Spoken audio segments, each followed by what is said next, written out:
ভালো মানুষ, কোথাও বেরিয়েছিলেন, বাড়িতে যখন ফিরলেন হঠাৎ দেখলেন মুখটা একদিকে মেকে গেছে।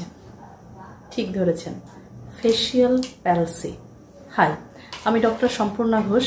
আজকে আমি ফেসিয়াল প্যালসি নিয়ে কথা বলবো। প্রথম বলি কারণ কি। ফেসিয়াল প্যালসি ভাইরাস ঘটিত সমস্যা।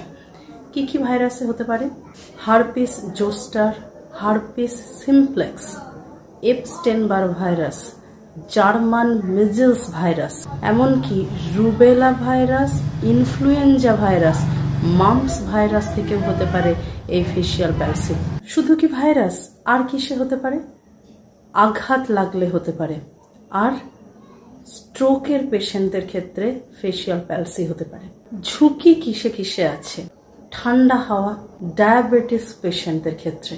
অনেকে এখন মেয়েরা বা ছেলেরা মাথার চুলের যত্ন নেওয়ার জন্য ঘন্টার পর ঘন্টা প্যাক লাগিয়ে থাকেন, সেখান থেকে হওয়ার একটা চান্স থাকে। আর আমাদের অনেকেরই বদ অভ্যেস আছে, গরমকালে ফ্রিজ হঠাৎ খুললাম, খোলার পর ফ্রিজ থেকে ঠান্ডা খাবার বার করেই খেতে শুরু করে দিলাম। এই অভ্যেসের জন্যও কিন্তু ফেসিয়াল প্যালসি হতে পারে। এবার দেখব সিমটমস কি কি আছে। আইব্রো, যে দিকটা এফেক্টেড হয়েছে সেই দিকের আইব্রোটা আপনি কোঁচকাতে পারবেন না। সেই দিকের চোখের কর্নারটা নিচের দিকে ঝুলে থাকবে, আর যখন বন্ধ করতে যাবেন পুরোপুরি বন্ধ হবে না। এই বন্ধ না হওয়ার কারণে চোখ জ্বালা করতে পারে, চোখ ড্রাই হয়ে যেতে পারে।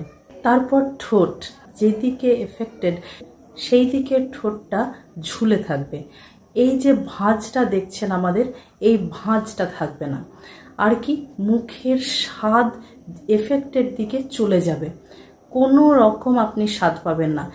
হাসি, যখন আপনি হাসবেন হাসিটা দুদিকে দু রকমের দেখাবে। মুখের অভিব্যক্তি যে প্রকাশ করবেন একটা দিক প্রকাশ করতে পারবেন, আর প্যারালাইজড দিকটা আপনার কোনো অভিব্যক্তি থাকবে না, মুখটা একদিকে বেঁকে যাবে। কানের পিছনে বা কানের মধ্যে ব্যথা করতে পারে। এবার আসি কি করবেন আর কি করবেন না। প্রথমে বলি কি করবেন না। আমার ক্লিনিক্যাল এক্সপিরিয়েন্সে বলছে এরকম অনেক ঘটনা ঘটেছে। শীতকালে 2-2.5 ঘন্টা ট্রেনের জানালার পাশে বসেছিল, স্টেশনে নেমে বেলস প্যালসি হয়ে গেছে। সেখান থেকে আপনাদেরকে আমি জাস্ট একটা সাবধানতা অবলম্বন করতে বলছি। শীতকাল বা বর্ষাকালে যখন আপনি ট্রেনে বা বাসে যাবেন, একেবারে জানালার ধারে খোলা হাওয়া মুখে লাগাবেন না, সেক্ষেত্রে একটা চান্স থেকে যায়। আর কি কারণে কি জেনেছেন? ফ্রিজের ঠান্ডা খাবার। তাহলে ফ্রিজ থেকে খাবার বার করে সাথে সাথে খাবেন না, আগে নর্মাল টেম্পারেচারে আসতে দিন, তারপর খান যে কোনো জিনিস, বিশেষত যেটা খাবেন, মানে কোনো ফল, মিষ্টি, এই জাতীয় জিনিস। যাদের খুব সহজে ঠান্ডা লেগে যাওয়ার সমস্যা আছে তারা অবশ্যই বহুক্ষণ কোনো প্যাক মাথায় লাগিয়ে রাখবেন না, বা মুখেও, বিশেষত কানের পিছনে কোনো রকম প্যাক লাগিয়ে ঘন্টার পর ঘন্টা রাখবেন না। এগুলো একটু মেনটেন করুন। আর এবার আসি কি করতে হবে।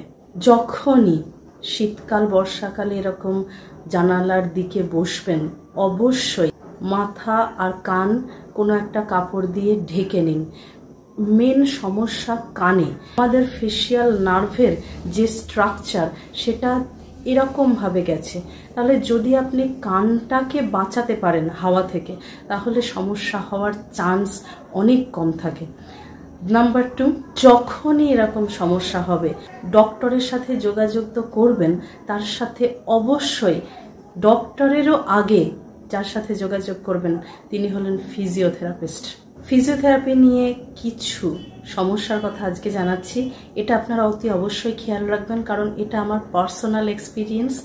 10 বছর আগে যখন আমি ফেসিয়াল প্যালসিতে ভুগছিলাম, সে সময় আমি একজন ফিজিওথেরাপিস্টের কাছে যাই, এবং যাওয়ার পর 7-8 বার সিটিং নেওয়ার পর আমি একটা পেন ফিল করি চোখে। সারা দিন চোখে ওরকম আমার যন্ত্রণা করতো, চোখটা আরও ড্রাই হয়ে যেত, আর যতক্ষণ উনি আমাকে করতেন সেই সময়ও আমার একটা অসহ্য যন্ত্রণা চোখে হতো। বারবার বলার পরেও উনি আমাকে বললেন যে এইটুকু সহ্য করতে হবে।